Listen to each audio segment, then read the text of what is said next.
কথা বলেছেন তো এটা উইথড্র করা উচিত। নামাজ না পড়ে বড় আলেম হয়, এটা উইথড্র করা উচিত বলেছেন। মাঝখানে আপনি বলেছেন, আপনি ভুল বলেছেন, এখানে বলেছেন বলেননি, আমি কারো শুনছি এই ব্যাপার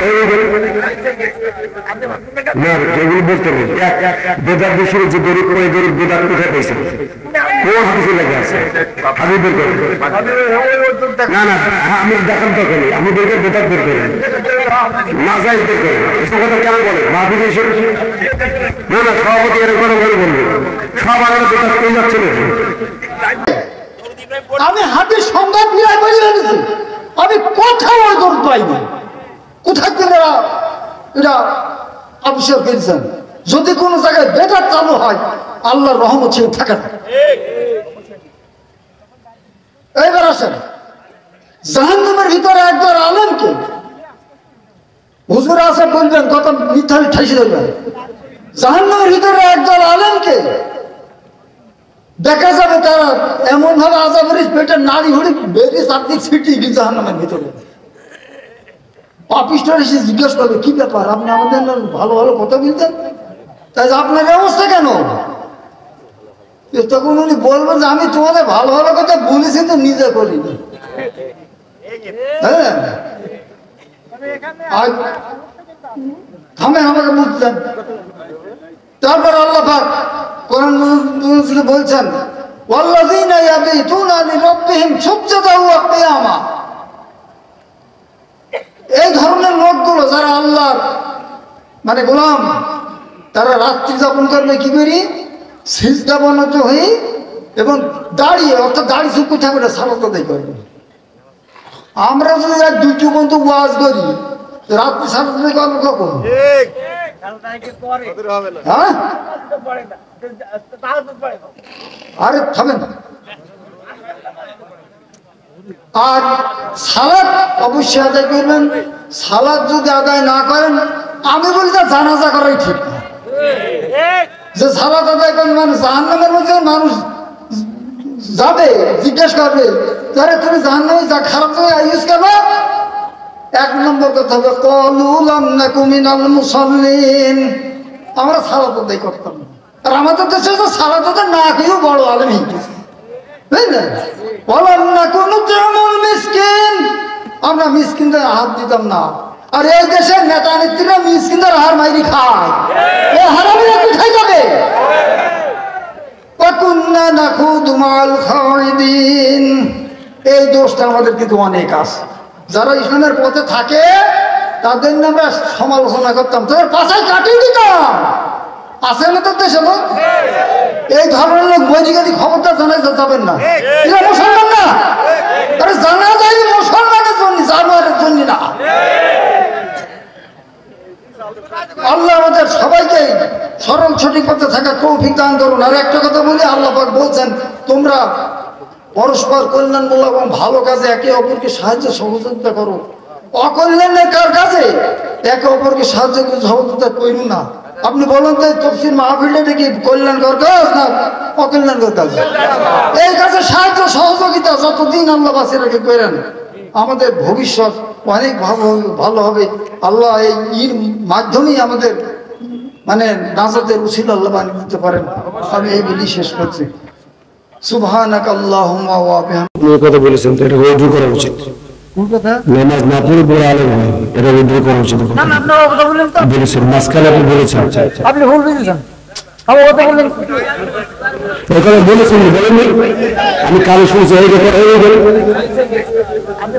না, এগুলো বলতে নেই। বেদার বিষয়ে যে গরিব করে গরিব বেদার কোথায় পেয়েছে, কোন হাদিসে লেখা আছে?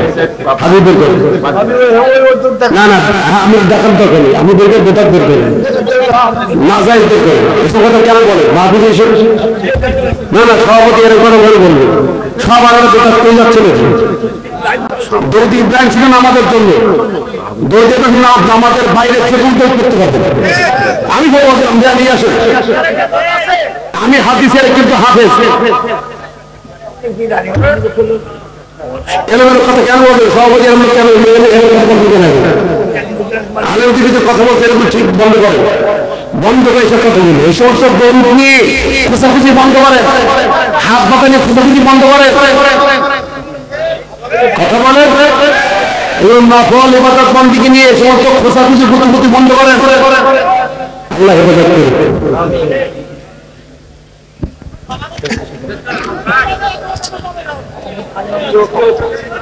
আচ্ছা, আমরা প্লিজ আপনাদেরকে সবাইকে অনুরোধ করছি, আমরা আমাদের মেহমানের মুখ থেকে আমরা দোয়া শুনে, দোয়া শরীর হয়ে আমরা আমাদের বাড়িতে যাব। আল্লাহ রাব্বুল আলামিন আমাদের সবাইকে যেন আমাদের বাড়িতে পর্যন্ত ভালোভাবে পৌঁছানো তৌফিক দান করেন। এ কথা বলে আমি আপনাদের সামনে থেকে বিদায় নিচ্ছি। আসসালামু আলাইকুম ওয়া রাহমাতুল্লাহি ওয়া বারাকাতুহু। দোয়া বলে اللهم آمين. ربنا ظلمنا أنفسنا وإن لم تغفر لنا وترحمنا لنكونن من الخاسرين.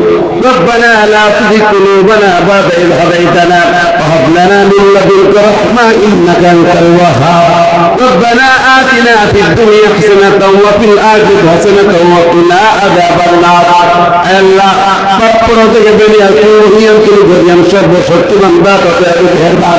আমরা তোমার কিছু গোলাম কবিতাকে হাত তুলতে আল্লাহ দয়া করে কবুল মঞ্জুর করে দাও।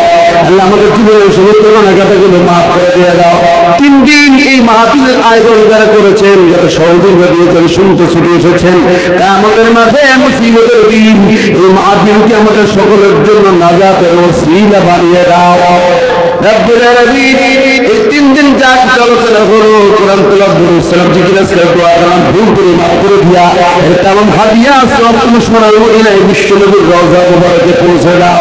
বাবা আদম থেকে পর্যন্ত তোমরা বলেছো মুমিনাত মুসলিমাত সাহাবা আজম কামিল তবে না মুস্তাহিদিন পীর এলি গোসগর শহীদ গাজী যারা যেখানে জিন্দেগি তাদের মুবারকে হাদিয়া সব পৌঁছে দাও। খাস করে মালিক আমরা হাত তুলে জনকে রাব্বানা আম্মা নাই অন্ধকার কবরে কেমন আছেন জানা নাই। মালিক রে তাদের মুবারকে হাদিয়া সব পৌঁছাও। যেই মা জননী বুকের কাঁচা রক্ত পানি করে আমাদেরকে মানুষ করেছেন, তার এক ফোঁটা রক্ত ঋণ শোধ হবে না, তার এক ফোঁটা দুধের ঋণ শোধ করা সম্ভব হবে না। যেই বাবা মাতার ঘাম পায়ে রোদ বৃষ্টি ঝড় বা অপেক্ষা করে লালন পালন করলেন, সেই বাবার ঋণ কখনো শোধ হবে না। আমাদের আমাদের অন্ধকার কবরে ঘুমিয়েছি, তাদের মোবাইলে হাদিয়া সব পৌঁছে দাও। যাদের পিতা মাতা বেঁচে আছে খেদমত করে জান্নাত কেনার তৌফিক দাও। আল্লাহ যার হাত পূজন করতে মকসুদ জায়গায় কবুল করে দাও। যার যেমন যন্ত্র রহমত দূর করে দাও। যারা অসুস্থ সবাইকে আমাদের সেবাকে আজরা দাও। যারা বিপদ আছে বিপদ মুক্ত করে দাও। আল্লাহ আমি কিন্তু আছে খাস করে আমার পরিবার ফিরে যাই। আমার মা জনম বড় অসুস্থ হালাতে আছে।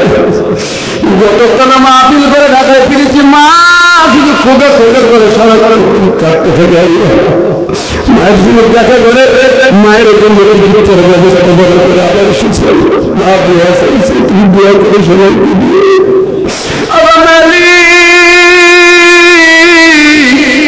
তুমি আমার মার সুস্থ করে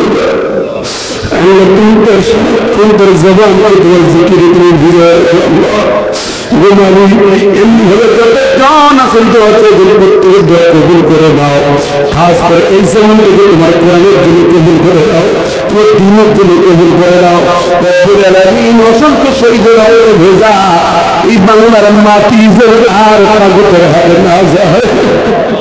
হাজার হাজার বাংলার মাটি ফাঁসির মত করে সেই শহীদের জমিনটাকে তোমার কোরআনের জন্য কবুল মঞ্জুর করে নিয়ে নাও।